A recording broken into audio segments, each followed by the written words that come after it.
Hello everyone, मैं अभिषेक कुमार आप सबों का एक बार फिर से स्वागत करता हूं अनअकैडमी के इस चैनल पे। तो बच्चों, मैंने आपको एक चीज़ बात बताई थी कि अब मैं मार्क अपलिफ्टर सीरीज भी कर रहा हूं। इसमें ज्योग्राफी के साथ साथ मैं इकोनॉमिक्स को भी लेके चलने की कोशिश कर रहा हूं। तो मैंने फॉर योर इवेलुएशन पर्पस मैंने पहले ही आपका एक क्विज करवा लिया है, so that I can evaluate your self economics में। उसके बाद मैं उस हिसाब से अपनी पढ़ाई आपकी पढ़ाई को आगे कंडक्ट करवाऊंगा। तो मैं पहले ही क्या कर रहा हूँ कि एक आप लोग के लिए इवेलुएशन के लिए एक क्विज करवा रहा हूँ। Let's crack your CBSE examination with Unacademy platform. So what will be study today? आज अपन क्या पढ़ने वाले हैं? आज अपन क्विज करने वाले हैं। चैप्टर भी क्लियर है, money and the credit. Money and the credit, और इस क्लास में मैं यानी Abhishek Kumar will discuss the money and the credit chapter. ठीक है, अब थोड़ा सा आप लोग मेरे बारे में जान लो। मैंने बीटेक करी है कंप्यूटर साइंस से।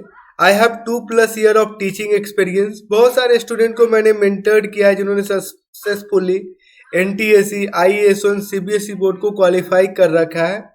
अभी मैं फैकल्टी हूँ कोटा राजस्थान में। ये मेरे बारे में एक ब्रीफ इंट्रोडक्शन रहा, इसको आप लोग जान सकते हो। AKCBSE is my code. You can use the code AKCBSE to get the 10% off discount whenever you purchase the Unacademy subscription. So thank you everyone, thanks for watching the video. आप लोग आराम से इस video को देखो और फिर देखो कि कैसा आप लोग का प्रिपरेशन स्ट्रेटजी है। Okay, so thank you everyone, thanks once again.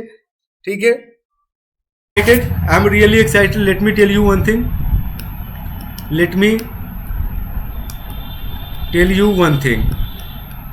I'm really excited.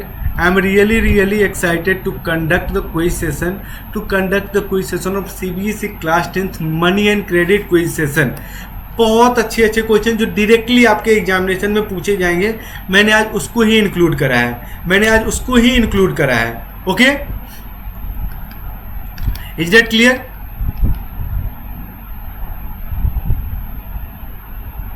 तो सबसे पहला आपके सामने क्वेश्चन है, money is accepted as a medium of exchange. Why? क्यों मनी को ही हम लोग करते हैं? भैया मनी का कुछ तो वैल्यू होना चाहिए ना। Money can create loan, money portable, money add to the value of the community, या money facilitates the process of the exchange. Your options are A, B, C and D. I will wait for you 30 seconds. Without timer I am waiting, I am looking into the timer. अगर आप लोग बताओगे, मैं आपसे simple question पूछा हूँ, money is accepted. Money को क्यों एक्सेप्ट किया जाता है? मीडियम ऑफ, जैसे मुझे ये लैपटॉप लेना है, या मुझे ये डेस्कटॉप लेना है, या मुझे ये डिजिटल पैड लेना है, मैं सीधा अपने पर्स से पैसे निकाल के दूंगा और वो भैया मुझे ये दे देंगे, दुकानदार वाले भैया। क्यों देंगे? क्या उसमें क्या लिखा हुआ है जो उसको देंगे? ये बताओ। देखो, पोर्टेबल को आप लोग कट कर सकते हो भैया, बहुत चीज़ पोर्टेबल हो सकती है ना, बहुत चीज़ पोर्टेबल। ये भी तो पोर्टेबल ही है, कहीं भी मैं लेके जा सकता हूँ। तो इससे दे देंगे क्या? नहीं देंगे ना। वो मैं एक पुराना लेके जाऊंगा तो नया दे देंगे क्या? नहीं। अगर नया देंगे भी तो एक्सचेंज क्या आ जाएगा? एक्सचेंज आएगा, और एक्सचेंज में वो पैसे की डिमांड करेंगे। Is that clear? तो money facilitates the process of the exchange. क्यों? क्योंकि आरबीआई की मुहर लगी हुई है कि मैं धारक को 1000 रुपया या 2000 रुपया या 500 या 100 रुपया या 5 रुपया देने का वचन अदा करता हूँ। मतलब उसकी वैल्यू है, वो प्रोसेस एक्सचेंज है। अब देखो, आप एक इमेजिन करो, मैं आपको एक एक चीज़ इमेजिन करो। A, B, C। ए के पास क्या है? ए के पास गेहूँ है, बी के पास टमाटर है, सी के पास क्या है? दाल है, मसूर दाल है। ठीक है, डी के पास क्या है? क्लॉथ है। अब यहाँ पे किसी के पास पैसा नहीं है, तो अब क्या होगा? अब यहाँ पे क्या होगा? इसको क्या चाहिए? गेहूं वाले को चाहिए क्लॉथ, चाहिए, लेकिन गेहूं यहाँ जा रहा है, इसको तो पता नहीं कि किसके पास क्या है, ये बी के पास जा रहा है। तो बी भैया बोल रहा है कि नहीं, हमको तो गेहूं चाहिए ही नहीं, बहुत गेहूं है। तो वो क्यों एक्सचेंज करेगा? नहीं करेगा ना। इस सिनेरियो में वो नहीं करेगा। फिर ए भी नहीं करेगा। ए बोलेगा कि मेरे अगर करना है तो किससे करो? दाल से करो, मेरे पास क्लॉथ है ही नहीं। तो यहाँ भी इसकी एक्सचेंज नहीं हो पाएगी। फिर यहाँ पे इसको जाना पड़ेगा डी के पास। तो डी बोलेगा, हाँ, डी भी बोलेगा कि भैया हम गेहूं नहीं लेंगे, हमको चाहिए टमाटर, क्योंकि गेहूं तो है मेरे पास, हमको चाहिए टमाटर। तो सी के पास तो है नहीं, तो बहुत मुश्किल होता था, बहुत मुश्किल होता था एक्सचेंज को करने में। किस में? बार्टर इकोनॉमी में। बार्टर इकोनॉमी में बहुत मुश्किल होता था एक्सचेंज को फैसिलिटेट करने में। तो इसलिए सरकार ने क्या किया, एक मीडियम, एक सिंपल एक्सचेंज को बढ़ावा दिया, जिसको हम लोग मनी के नाम से जानते हैं। The correct answer option number D. ठीक है, सरकार उसकी वैल्यू फिक्स कर चुकी है। The modern form of currency includes silver coins, gold and the paper notes, या paper notes and the coins. बहुत इंटरेस्टिंग क्वेश्चन है ये, बहुत इंटरेस्टिंग क्वेश्चन है।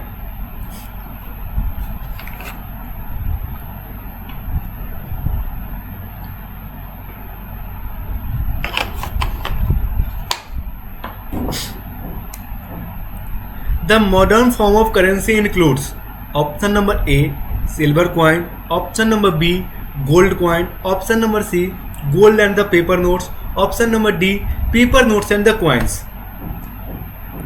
आपको ऑप्शन बताने अभी भी क्या हुआ? What happens guys? Is there any problem? What happens to you guys?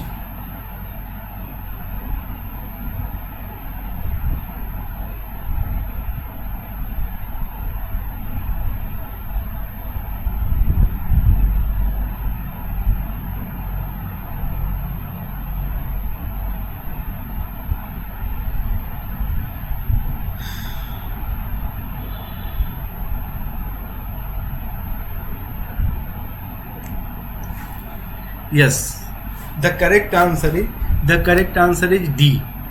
The correct answer is D. Paper notes and coins. अब बताओ इसको मॉडर्न फॉर्म्स ऑफ करेंसी को इस तरह से क्यों बनाना पड़ा? इसलिए बनाना पड़ा कि अगर सिल्वर कॉइन्स को बनाते ना, तो सिल्वर कॉइन्स अगर 1 रुपये का सिक्का आपने लिया तो कॉइन्स की वैल्यू तो फेस वैल्यू 1 है ना। आप दुकानदार के पास जाओगे तो फेस वैल्यू 1 है। फेस वैल्यू क्या है उसकी? 1 है। लेकिन उसकी जो वैल्यू होती थी वो क्या होती थी? बहुत ज़्यादा होती थी। क्या होती थी? अगर उसको आप बेचने जाते हो, कॉइन की वैल्यू, कॉइन की इंट्रिंसिक वैल्यू, कॉइन की जो एक्चुअल वैल्यू होती है वो मोर देन 1 रुपीज़ हो जाती थी। तो अब क्या करते थे? ब्लैक मार्केटिंग वाले लोग सब सिल्वर को ही बेचते थे। ऐसे क्या करते थे? बोरा जानते हो ना आप लोग, जूट वाला बोरा। जूट वाले बोरे में ऐसे पूरी, मतलब आप बोल सकते हो कि इतना बड़ा बोरा ले लिए, सारे के सारे कॉइन्स को डाल दिया और जोर जोर से पटकते थे। जोर से जब पटकते थे तो उस जूट में क्या हो जाता था?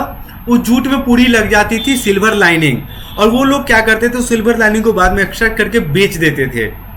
तो सरकार ने क्या किया? इसको भी बंद कर दिया। गोल्ड कॉइन्स आप इमेजिन कर सकते हो, 1 रुपया का गोल्ड कॉइन 100 रुपया का वैल्यू। तो इसमें क्या हो जाता था? ब्लैक मार्केटिंग होने लग जाती थी।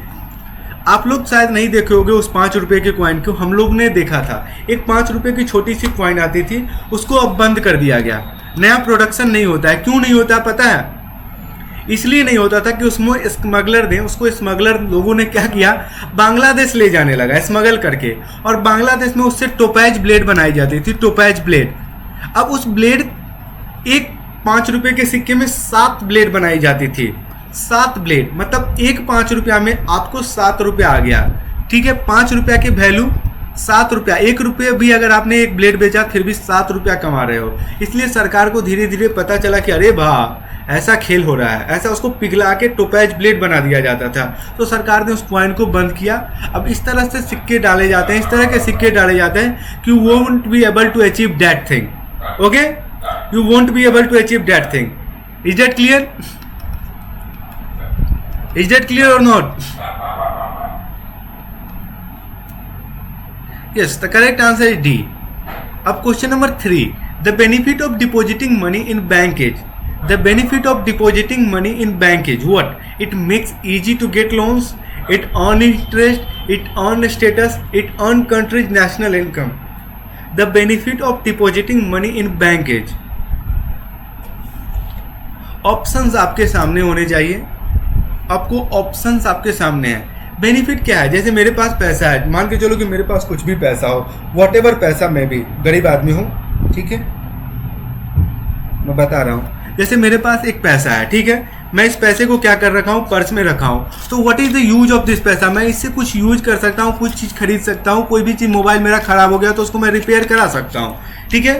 बट एक्चुअली में जो मेरे अकाउंट में पैसा है उससे मुझे क्या फ़ायदा मिल रहा है। अगर कोई फ़ायदा नहीं होता तो मैं क्या करता, उसको मैं जेब में ही रखता सारे पैसे को, है ना। तो मैं फिर क्यों रखता बैंक में, बैंक वाले को देके क्या फ़ायदा। ऑब्वियसली कुछ ना कुछ तो फ़ायदा होना चाहिए, तो वो आपको बताना है। The benefit of depositing money in bank is, option number B is absolutely correct answer, it on interest. जैसे आपने पैसा जमा किया तो बैंक आपको सेविंग अकाउंट पे 3.5, कोई बैंक 2, कोई 3, कोई 4% का क्या करती है, आपको टैक्स देती है, इंटरेस्ट रेट। टैक्स तो लेती नहीं है, इंटरेस्ट रेट देती है, ठीक है। तो वो आपका क्या होता है, पैसा मल्टीप्लाई होते रहता है, ठीक है। It earns country national income, absolutely incorrect, ठीक है। Status absolutely incorrect. अब स्टेटस, अब मेरे अकाउंट में कितना पैसा आप तो जानते नहीं हो, तो आप क्या इज्जत दोगे मुझे, क्या इज्जत दोगे, है ना। आपको क्या पता कि मेरे अकाउंट में 10 रुपया है या 10 लाख है या 10 करोड़ है या वो भी नहीं है। It makes easy to get loans. देखो ये हो सकता है, कहीं कहीं पे होता है, लेकिन एक्चुअल आंसर ये है, क्योंकि अगर आपके एसेट में वो देखते हैं बैंक वाले। अब an asset that a borrower uses as a guarantee is, जो लोन देने वाला है वो एज ए गारंटी क्या लेता है। An asset that a borrower uses as a guarantee is debit card, collateral, credit card and the deposits.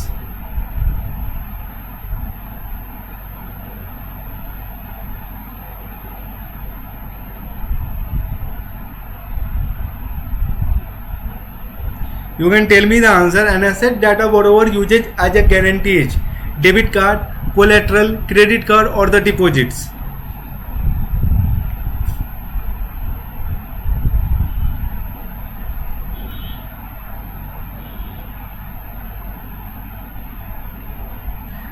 The correct answer is option number B, collateral. देखो collateral क्या होता है, collateral is a asset, ये asset होता है जिसको as a, मतलब आप बोल सकते हो एक डॉक्यूमेंट होता है, जैसे आपका लैंड, ठीक है, आपका लैंड, ठीक है। अब लैंड तो उठा के आपका नहीं ले जाएगा, आपके लैंड का क्या करेगा, वो डॉक्यूमेंट लेके चला जाएगा। कौन लेके चला जाएगा, बैंक, तब जाके वो आपको लोन देगा, एज ए गारंटी वो लेता है। जैसे आपका बाइक, जैसे आप बोल सकते हो आपके पास जितने भी कैटल्स हैं, ठीक है, दीज आर द एसेट, जो आपकी संपत्ति हो, कि कल के दिन में अगर आप पैसा नहीं चुका पाओ तो बैंक को नुकसान ना हो। बैंक क्या करे, आपका बंगला सीज कर ले, बैंक क्या करे, आपका बाइक सीज कर ले, बैंक क्या करे, आपका कार सीज कर ले, बैंक क्या करे, आपका लैंड पोर्शन जो है वो सीज कर ले।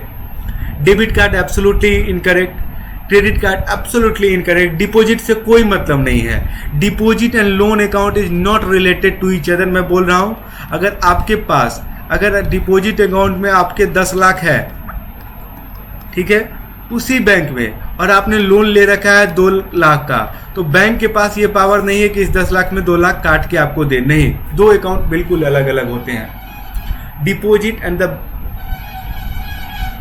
Loan account. How much percentage of banks deposit does the bank hold as cash. Bank कितना डिपॉजिट को कैश के तौर पे होल्ड करता है to conduct their daily life activities.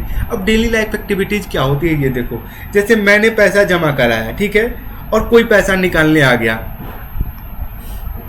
मैं यहाँ पे हूँ अभिषेक,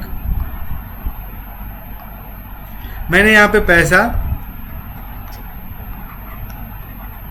जमा कराया,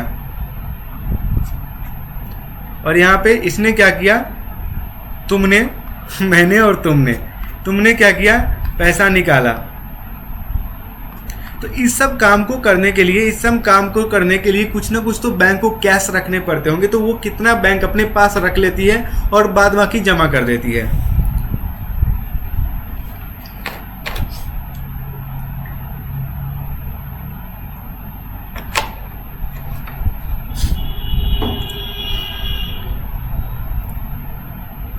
can anyone tell me this answer. Absolutely correct is 15%। जैसे 100 रुपया मैंने जमा किया तो 15 रुपया रख लेगी, 15% कितना, 15 रुपया रख लेगी, बाकी का 85 रुपया क्या करती है, वो आरबीआई को जमा कराती है, आरबीआई को जमा कराती है। Is that clear. Question number 6, which one of the following statement is most appropriate regarding transaction made in money.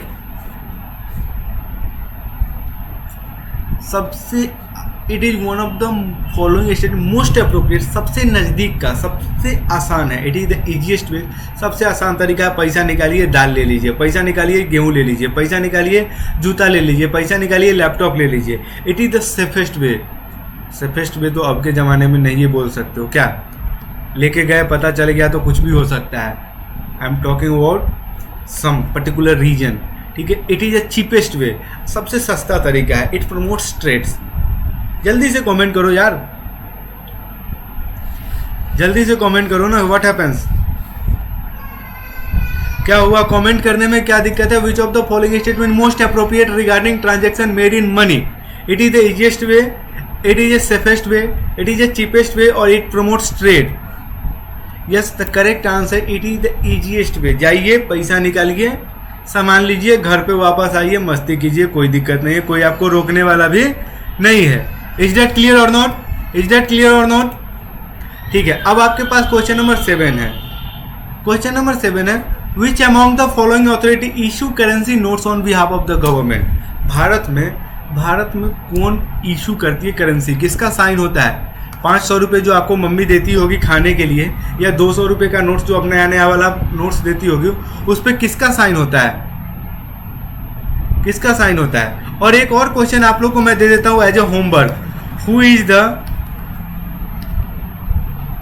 Governor of अभी का, who is the current governor of RBI? Who is the current governor of RBI? आपको ये answer बताने हैं।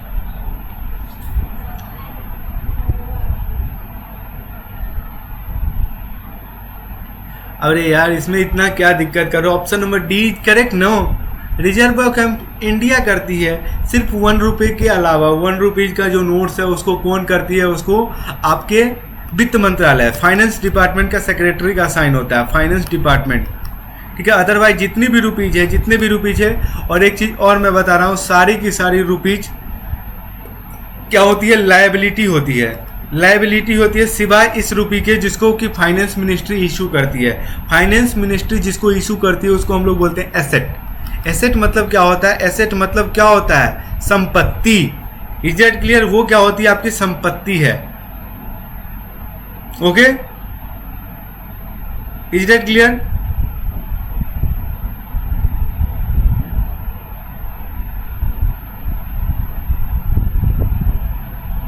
Is that clear or not?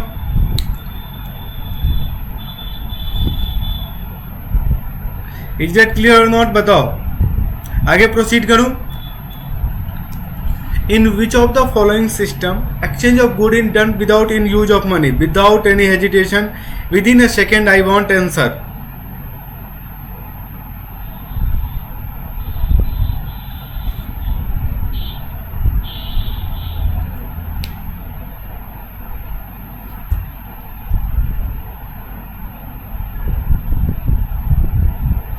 In which of the following system exchange of good is done without the use of money? Credit system, barter system, banking system या फिर collateral system? Sir simple answer है barter system. Barter मतलब क्या होता है? हिंदी अगर इसका कोई पढ़ा होगा, हिंदी वाले मीडियम, वस्तु विनिमय पद्धति। मतलब इसका सिंपल सा मतलब होता है वस्तु, मटेरियल, गुड्स। विनिमय मतलब मीडियम, एक्सचेंज एंड पद्धति मतलब सिस्टम। बार्टर इकोनॉमी में मतलब ये है कि आप सामान लेके जाओ, सामान ले लो। मोबाइल वाले के पास जाना है तो घर से क्या करो, 10 बोरा गेहूं लेके जाओ, उसको बोरी पलट दो और बोलो कि एक मोबाइल दे देगा, ठीक है। तो वो क्या हो गया, 1000 रुपये बोरी हुआ, 10,000 का मोबाइल आपको दे देगा। तो उसको हम लोग बोलते हैं वस्तु विनिमय पद्धति। बहुत मुश्किल था सर, इसमें ही प्रॉब्लम आती है डबल कोइंसिडेंस ऑफ वांट की। डबल कोइंसिडेंस ऑफ वांट की। अब इसमें क्या होता है डबल कोइंसिडेंस ऑफ वांट? इसका मतलब समझो कि आज मुझे जो चीज़ चाहिए वो चीज़ आप अगर एक्सचेंज करना चाहोगे तभी तो मैं करूँगा। अब एक आ रहा है, मेरे पास गाड़ी क्या है? मेरे पास गाड़ी है, मान के चलो कि यूनिकॉर्न, ठीक है। और यूनिकॉर्न से कोई बदलने, मैं किसी से ऑल्टो बदलने चला जाऊंगा तो क्या वो बदलेगा? नहीं बदलेगा। ऑल्टो की वैल्यू और यूनिकॉर्न की वैल्यू अलग अलग होती है। या मैं यूनिकॉर्न लेके चला जाऊं किसी से बदलने के लिए मर्सिडीज, तो क्या मर्सिडीज वाला मुझे फटकने देगा? नहीं फटकने देगा। तो इसमें क्या चाहिए, बहुत तरह की दिक्कत होती थी जिसको हम लोग जानते हैं डबल कोइंसिडेंस ऑफ वांट के नाम से।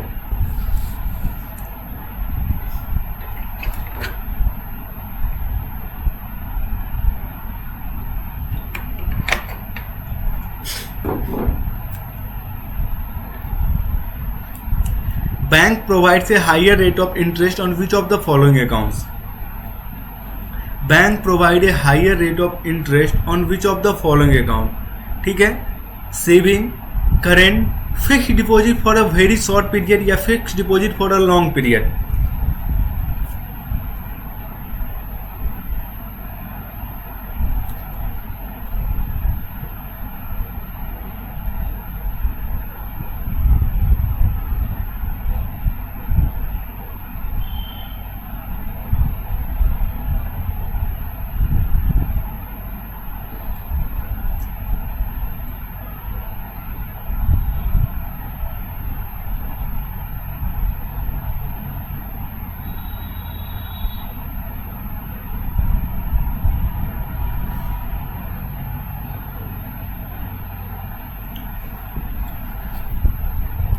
The correct answer is C. Sir fix deposit आपने 20,000 कर दिया, छोड़ दिया 2 साल के लिए, तो बैंक अब उसका वेरियस तरह से यूज करती है, तो उस पर वो ज़्यादा इंटरेस्ट देती है।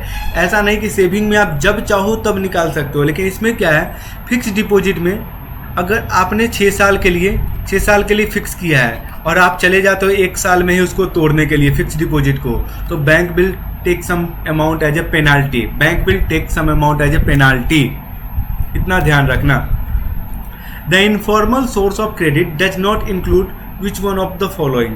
इनफॉर्मल, फॉर्मल और इनफॉर्मल में ध्यान दो। फॉर्मल मतलब जिसको कि जहां इंटरेस्ट रेट कम होती है, एकदम फॉर्मल जिसको सिस्टमेटिक ढंग से करता है, ट्रेडर्स, फ्रेंड्स, कोऑपरेटिव सोसाइटी या फिर मनी लेंडर्स। क्रेडिट मतलब होता है कर्ज।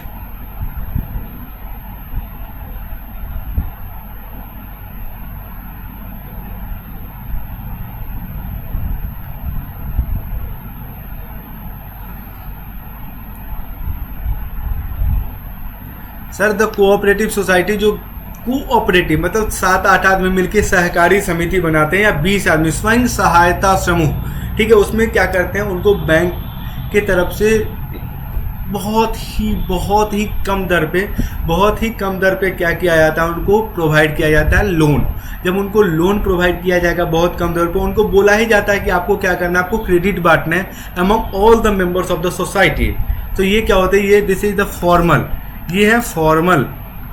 Otherwise everyone is informal. What do the banks do with the deposit which I they accept from the customer? जिसको वो कस्टमर से एक्सेप्ट करती है, which they accept from the customers. Bank use the deposit for the charitable activity, bank use a major person for deposit to extend loan, bank use deposit to give bonus to their employee, bank use deposits to set up more branches in the country। बताओ।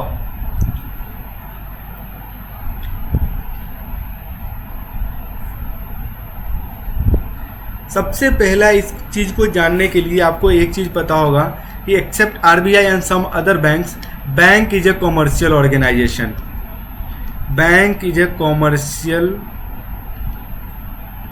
Organisation. अब चाहे कोई भी commercial organisation है, whatever it they may be, ठीक है, उनका purpose क्या होता है, to earn the profit, to earn the money, to earn the profit और टू अर्न द मनी। अब इसमें ध्यान देना, ऑप्शन नंबर इसका बी इज एब्सोल्युटली करेक्ट। जिन लोगों ने भी दिया उनको बहुत बहुत धन्यवाद। To earn the profit. अब एक चीज को आप लोग थोड़ा सा ध्यान देने की कोशिश करना। देखो मैं आपको बता रहा हूं, जो बैंक में आपने पैसा जमा किया, सेविंग, बैंक में आपने क्या जमा किया, सेविंग। अब सेविंग में इंटरेस्ट रेट आपको मिलती है 3.5%। कितनी मिलती है, 3.5%। लेकिन उसी बैंक से अगर आप कोई भी लोन लेना चाहते हो, पर्सनल लोन लेना चाहते हो, तो बैंक आपको फाइनेंस करेगी 11% पे। तो ये जो डिफरेंस है ना, 6-7% का, इसी को तो बैंक का प्रॉफिट बोलते हैं, इसी को तो बैंक का हम लोग प्रॉफिट के नाम से जानते हैं। ओके, इसी को तो हम लोग बैंक के प्रॉफिट के नाम से जानते हैं।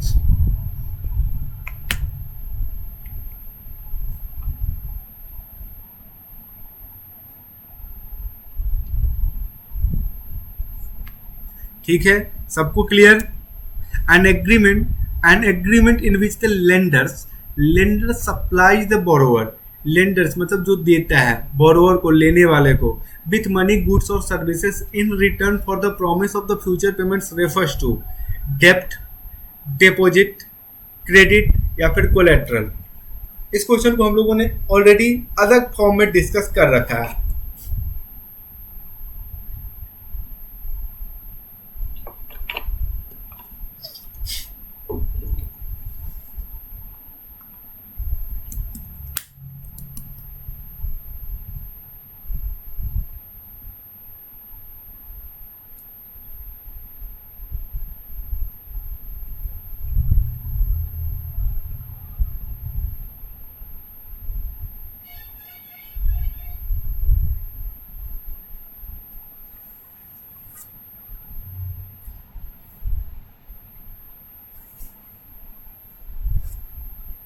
An agreement in which the lender supplies the borrower with money, goods or services in return for the promise of future payments to collateral, sir. Correct answer is absolutely collateral. Oh sorry, agreement की बात कर रही है तो उसको बोलते हैं credit agreement. Absolutely sorry. Which body authority supervises the functioning of the formal sources of loans? Which body authority supervises the functioning of the formal sources of the loan? Collateral तो होता है आपका एसेट, सॉरी मैं वहां पे miss कर गया था, कोलेट्रल मीन एसेट। और यहाँ पे एग्रीमेंट की बात करें तो एग्रीमेंट में क्या होता है, सारी की सारी कोलेट्रल का जिक्र होता है, प्लस में उसमें आपको इंटरेस्ट रेट का जिक्र होता है, ईच एंड एवरीथिंग, जितने आप इंटरेस्ट रेट ले रहे हो या क्या क्या कुछ ले रहे हो, सबके सब जो एग्रीमेंट बोलते हैं उसको हम लोग बोलते हैं क्रेडिट एग्रीमेंट। कोलेट्रल मीन्स होता है योर एसेट जो bank take as a guarantee. मैं क्वेश्चन के बीच में जब सोचने लगा तो थोड़ा सा कंफ्यूज हो गया था।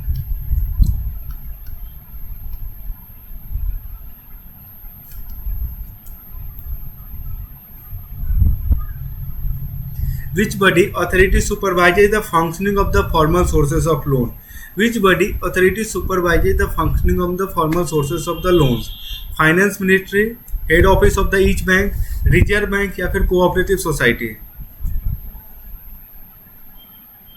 Which body authority supervises the functioning of the formal sources of the loans?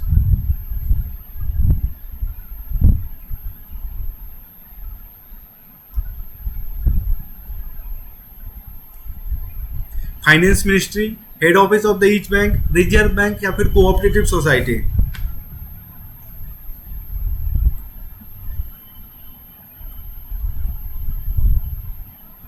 Option number C is absolutely correct. Reserve Bank of India supervises the functioning of the formal sources of loan. जितनी भी banks के interest rate है, repo rate है, reverse repo rate है, सबके सब अगर कोई डिसाइड करता है तो उसका नाम है RBI, Reserve Bank of India. ठीक है। Money lenders usually demand a security from a borrower. What is the formal word used for the security such as land, vehicle, livestock, building and etc? उसका नाम क्या है?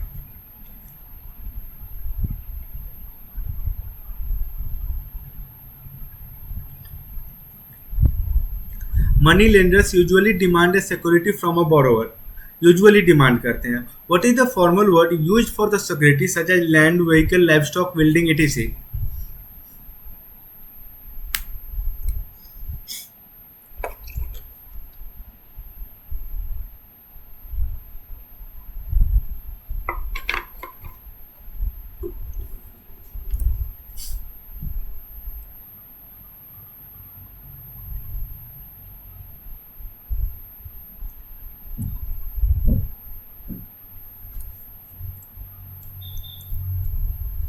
The correct answer be collateral. ये collateral होगा, इसमें आपका जितने भी सिक्योरिटी सच लैंड होता है, व्हीकल होता है, लाइफ स्टॉक होता है, बिल्डिंग होता है, सब किसके अंदर में आती है? सबके सब आती है कोलेट्रल के अंदर में। अब आपके सामने क्वेश्चन नंबर 15, आधा क्वेश्चन पे हम लोग अभी तक पहुंचे हैं। विच among the following option will B cheapest source of credit in rural area? Which among the following option will be the cheapest source of credit in rural area? Bank, cooperative society, money lenders या फिर finance company? Rural area की बात कर रहा है। Which among the following option will be the cheapest source of credit in rural area?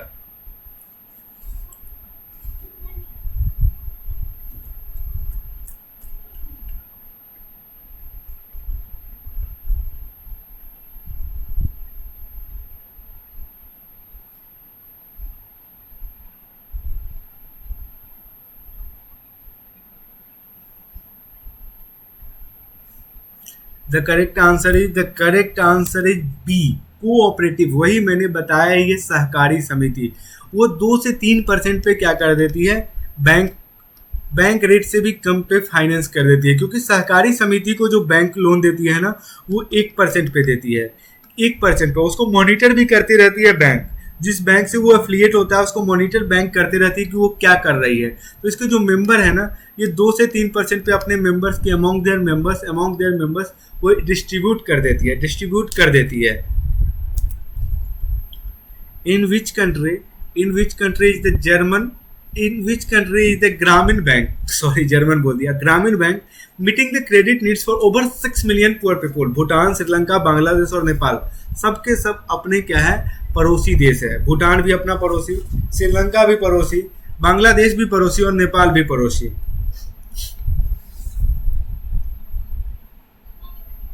In which country is the Grameen Bank meeting the credit needs of over 6 million poor people? Bhutan, Sri Lanka, Bangladesh या फिर Nepal?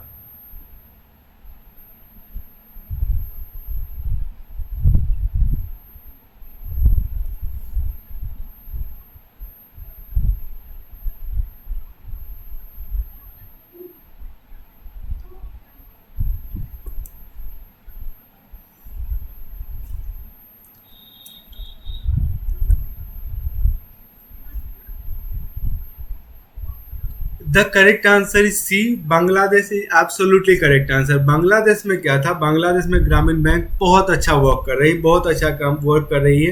Credit 6 million people से ज़्यादा को वो provide कर रही है और उसके बहुत अच्छे परिणाम भी आए हैं वहाँ पे।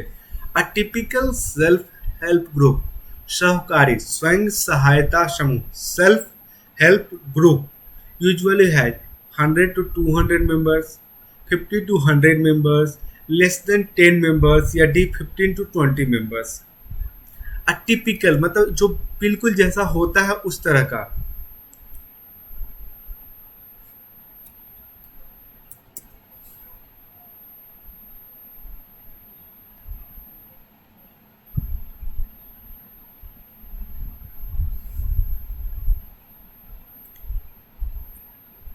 अभी भी मैं वेट कर रहा हूं आप लोग के ऑप्शन का। Still I am waiting. The correct answer is D, 15 to 20 members. 15 to 20 member is absolutely correct answer. ज़्यादा members नहीं होते, 15 से 20 आदमी ही होते हैं उसमें। 18 में identify लिखा गया। Identify the condition with both the party in a barter economy have to agree to sell and buy each other community what it is called. मैंने पढ़ा भी दिया है इसको, मैंने आपको पढ़ा भी दिया है। Identify the condition when both the party in a barter economy have to agree to sell and buy each other commodity, what it is called?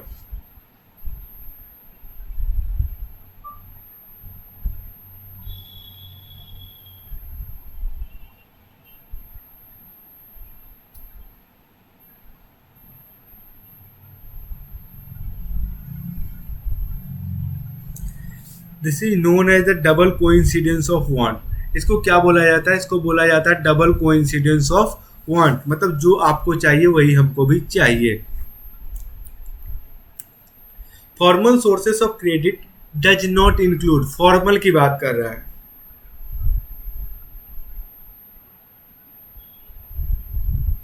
Bank, cooperatives, employer या फिर self help group.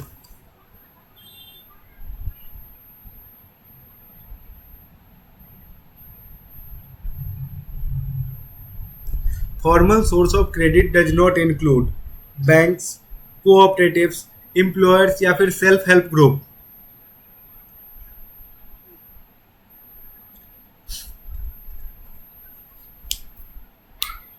Formal source of credit does not include banks, cooperatives, employers या फिर self help group.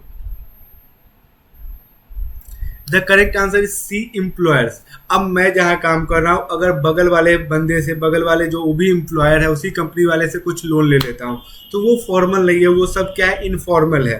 तो it also comes under the informal category. Formal sources of credit does not include, तो employers is correct answer.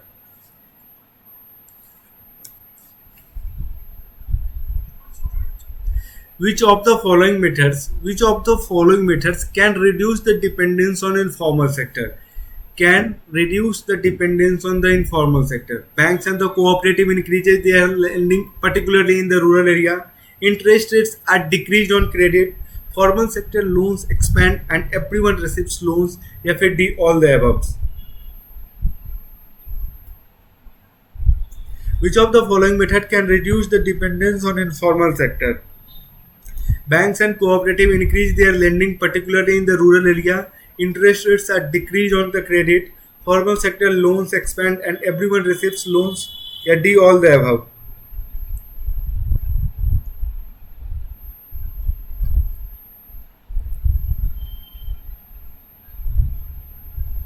गला दुख जाता है यार। The correct answer is D, all the above. सारे के सारे ऑप्शन इसके सही है। Banks and the cooperative increase their lending, particularly in the rural area. Interest rates are decreased on the credit. Formal sector loans expands and everyone receives loans. ये भी सही है। या D, all the above. Which one of the following not a term of credit? Which one of the following not a term of credit? Collateral, interest rates, bank deposits of the borrower या फिर mode of repayment.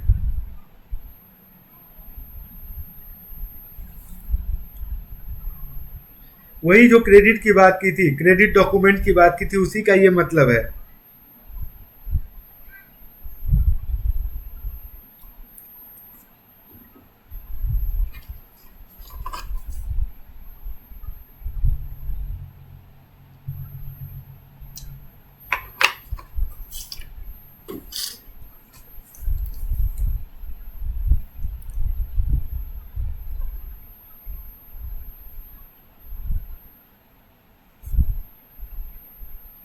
अरे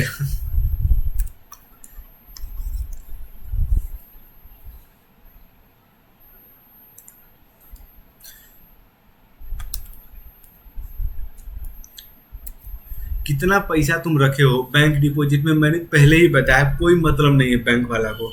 तुम्हारे interest तुम्हारे loan account से वो ले ही नहीं सकता, रूल ही नहीं है। तो वो कभी भी वो पूछता नहीं है कि सर मैं आपको लोन दे रहा हूँ, लोन फाइनेंस कर रहा हूँ, आपके पास कितना है अकाउंट में, ये बता दीजिए। तो आप बोलोगे क्यों बताऊंगा, नहीं बताऊंगा, ठीक है। What is the main source of income of A bank? Main source क्या है? ऑप्शन आप लोग आराम से पढ़ो, ऑप्शन आप लोग आराम से पढ़ो, आराम से देने की कोशिश करो।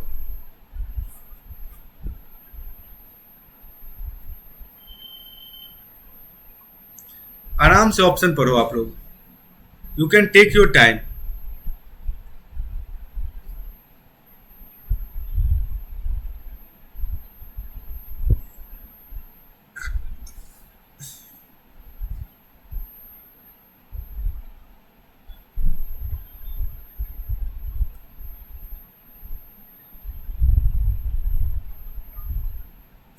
The correct answer is B. The difference between what is charged from the borrower and paid to the depositor in is the main source of bank's income. Is the main source of bank's income. Is that clear, everyone? Is that clear, everyone? The exchange of goods for goods age. The exchange of goods for goods age. The exchange of goods for goods age. Banker of option, bills of exchange, barter या फिर currency.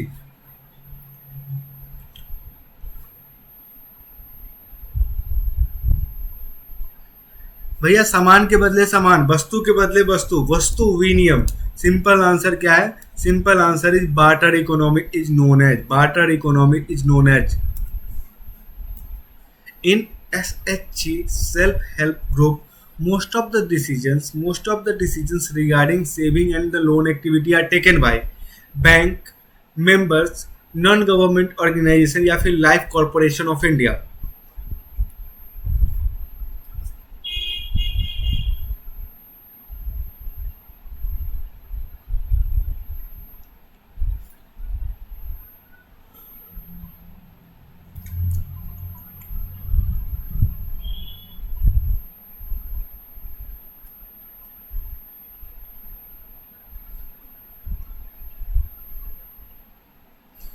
Correct answer is B, members. The founder of the Grameen Bank of the Bangladesh is Amartya Sen, Mohammad Salim, Mohammad Yunus या none of the above. इसको कौन बता पाता है, देखते हैं.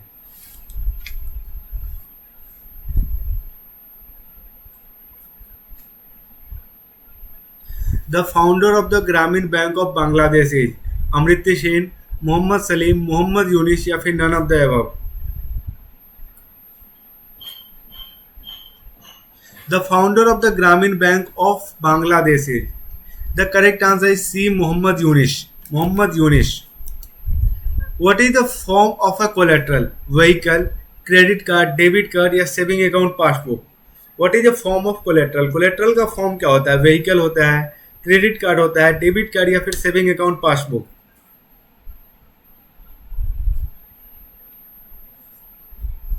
What is the form of collateral? Vehicle, credit card, debit card, saving account passbook या क्या?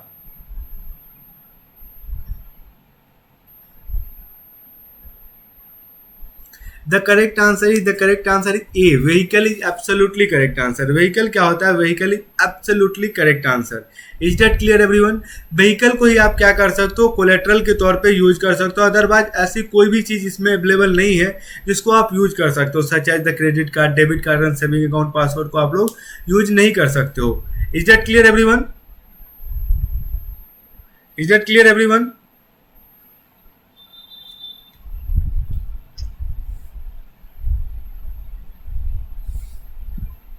इन विच ईयर, क्वेश्चन स्किप हो गया क्या? हाँ, what are demand deposit? What are demand deposit? Demand deposit होता क्या है ये बताओ. What are demand deposit? Deposit with bank kept for at least 10 years. Deposit with bank which can be withdrawn on demand. Deposit in bank in the form of jewelry only. Deposit with bank kept for at least 5 years.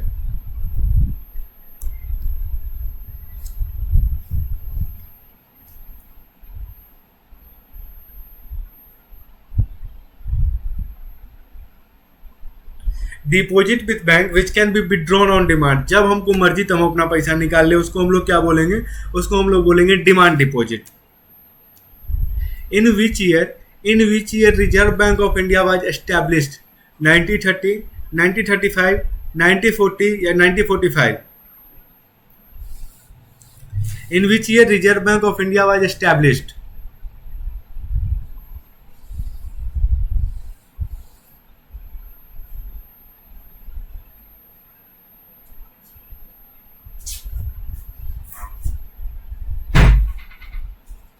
Nineteen 1935, 1940 या फिर 1945? The correct answer is B 1935. The correct answer is B 1935. Which of the following is an example of working capital? Which of the following is an example of working capital? Land, machines, building या फिर money?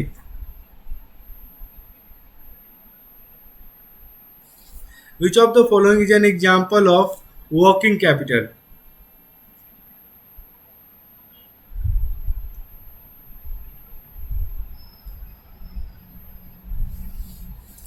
Land, machines, building या फिर money?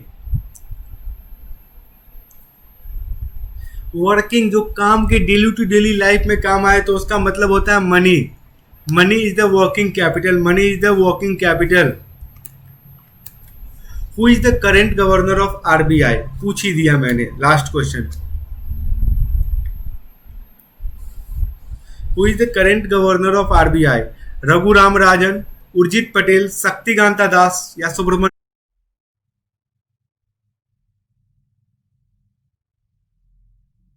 तब हम लोगों ने क्या किया है, क्विज को ओवर कर लिया है. क्विज को हम लोगों ने डिस्कस कर लिया. मनी एंड क्रेडिट का बहुत एक्सटेंसिवली हम लोगों ने इसको क्या किया है, कवर अप किया है. शायद ही कोई ऐसा टॉपिक हो जो कि मैंने छोड़ा होगा. मोस्ट प्रोबेबली मैंने कवर अप करने की हर एक टॉपिक को कोशिश की है. तो अब आपके पास एक मौका है कि you can ask me anything, whatever you want to ask, what, why, where, when, who, how. ठीक है, आप जो भी चाहते हो वो पूछ सकते हो. My code is AKCBSE. You can use it to get the 10% of discount whenever you purchase the Unacademy subscription. इसके लिए क्विज फीचर के लिए आपको डाउनलोड करना पड़ेगा Unacademy app from the play store. फिर उसके बाद आपको मौका मिलेगा हम लोग से पढ़ने का. फिर उसके बाद आप लोग को हम लोग क्विज भी प्रोवाइड करेंगे. ठीक है, अब मैं आपको एक चीज और बताता हूँ. Learning curves. लर्निंग कर्व्स था आज का. मनी एंड क्रेडिट को हम लोगों ने कवर अप किया है. किसको कवर अप किया है? Money and credit economics. Money and credit economics को आज हम लोगों ने कवर अप किया है. Let's crack CBSE and NTSC whole chapter, will get good marks. अब मैं बात करता हूँ सीबीएसई 9 to 12 सब्सक्रिप्शन की. 9 to 12 सब्सक्रिप्शन प्लस सब्सक्रिप्शन की बात करता हूँ. इसमें आपको लाइव क्लासेस मिलते हैं, weekly quiz, doubt solving classes, practice test series, what not, for only 13,500 for 12 month. If you use the code AKCBSE you will get the 10% off discount. Iconic subscription की मैं जब भी बात करता हूँ, इसमें आपको पर्सनल मेंटर मिलते हैं, लाइव डाउट क्लियरिंग सेशंस मिलते हैं.